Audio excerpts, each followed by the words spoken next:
Approach करें। देखिए, मैंने ये क्लियरली अपनी क्लोजिंग कमेंट्री में 2 बजे की सोमवार को कहा था कि लॉन्ग्स को कैरी करना है, और सिर्फ आइसोलेशन में निफ्टी और निफ्टी बैंक के चार्ट्स को देखकर नहीं, मैंने इनफैक्ट ग्लोबल सेटअप को देखकर, एंड स्पेशली जिस प्रकार का डिटेल डिस्कशन नीरज जी ने सोमवार को किया था, आपने सुना होगा। और आई थिंक मैं जो टेक्निकल बेसिस पे आई थिंक जो चीज़ें देख रहा था, सोच रहा था, उसके आधार पे मैंने कहा था कि नहीं, इसको कैरी करिए।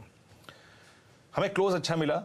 डेटा क्या कहता है? अब हमारे पास क्लस्टर की, देखिए एक दिन की छुट्टी थी, वो ऑप्शन राइटर्स को एक ग्रिप लेने का मौका देते हैं, और फिर शुक्रवार की छुट्टी है। उसका इंपैक्ट हालांकि अगले वीकली कॉन्ट्रैक्ट पे आएगा, not exactly in this weekly contract, but क्या है कि वो ग्रिप दे गया कॉल राइटर को। एक लिख आइए ऑप्शंस के स्टैट्स, 17,500 पे और 600 पे सबसे बड़े कॉल राइटर्स खड़े हैं। आप यकीन मानिए, करीब करीब 1.5 करोड़ की क्वांटम की कॉल खड़ी हुई है यहाँ पर। 80 लाख एक कॉल का आउटस्टैंडिंग वाई है, और करीब करीब 70 लाख दूसरी कॉल का आउटस्टैंडिंग वाई है। 17,580 और 17,600 लगभग 72, यानी करीब 1 करोड़, करीब करीब अगर आप देखें 1,52 लाख कॉल खड़ी हैं इस जोन में, इस क्लस्टर में। 17,500 600, अपने जहन में 2 शब्द रखिएगा, मैं कुछ देर में डिफाइन करूंगा उसको। 17,500 600 क्या है?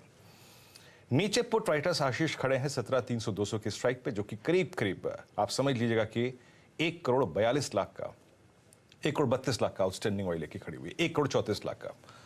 तो हमारे पे ट्रेड क्लस्टर अभी करीब 17,300 से लेकर 17,500 का है। रेजिस्टेंस लेके आइए जरा आप, और इनफैक्ट पिरामिड्स लेके आइए आप। जो बात कह रहा हूं ना मैं, कि कॉल राइटर्स को इन छुट्टियों ने एक ग्रिप लेने का मौका दिया, और वो बखूबी ले भी रहे हैं, नो डाउट अबाउट दैट। 17,500, ये देखिए ब्लू वाइल्ड कैंडल्स, 17,500 600, और नीचे पुट राइटर्स का कन्वर्शन 17,300 200, यानी एक कंफर्टेबल क्लस्टर मार्केट के पास है 17,300 से लेकर 17,500 का जोन।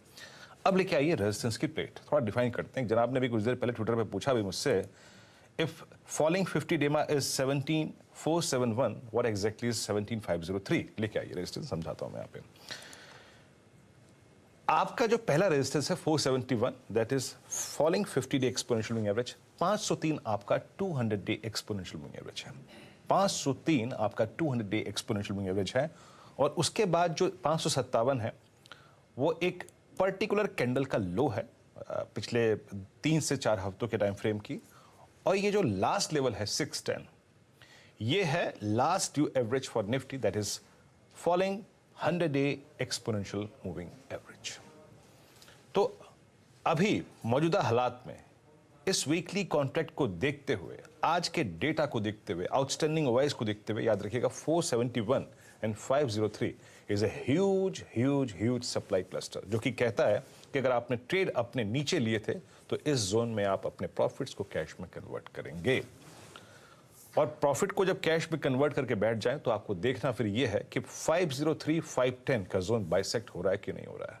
नहीं हो रहा है तो छोड़ दीजिए, बट अगर हम सस्टेन कर रहे हैं 510 के ऊपर, और उधर की तरफ बैंक निफ्टी 41,000 की ट्रैजेक्टरी के ऊपर सस्टेन कर रहा है, जिसको अभी कुछ देर में डिफाइन भी करूंगा मैं, देन हमारे पास एक केस होगा कि हम फ्लोट करें, स्विंग करें 557 और 610 के क्लस्टर तक। ऐसे अप्रोच कीजिएगा हायर साइड को।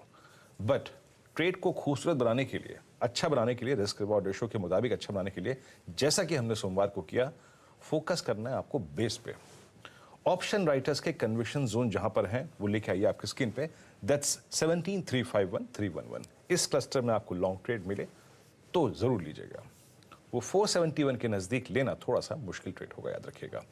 और अभी मैं सिर्फ बेस 1 तक के डिप को बाय करने की आपको राय दूंगा। अगर ये सस्टेन नहीं हो रहा है स्क्रीन पे तो प्लीज मत लीजिएगा, but buy dips around base 1, closer to base 1 and slightly above base 1, वो एक ट्रेड बहुत खूबसूरत ट्रेड होगा। और एक टसल जोन होगा आशीष 471 503। आशीष बढ़िया है, ठीक है भैया, छुट्टियों से लेस थे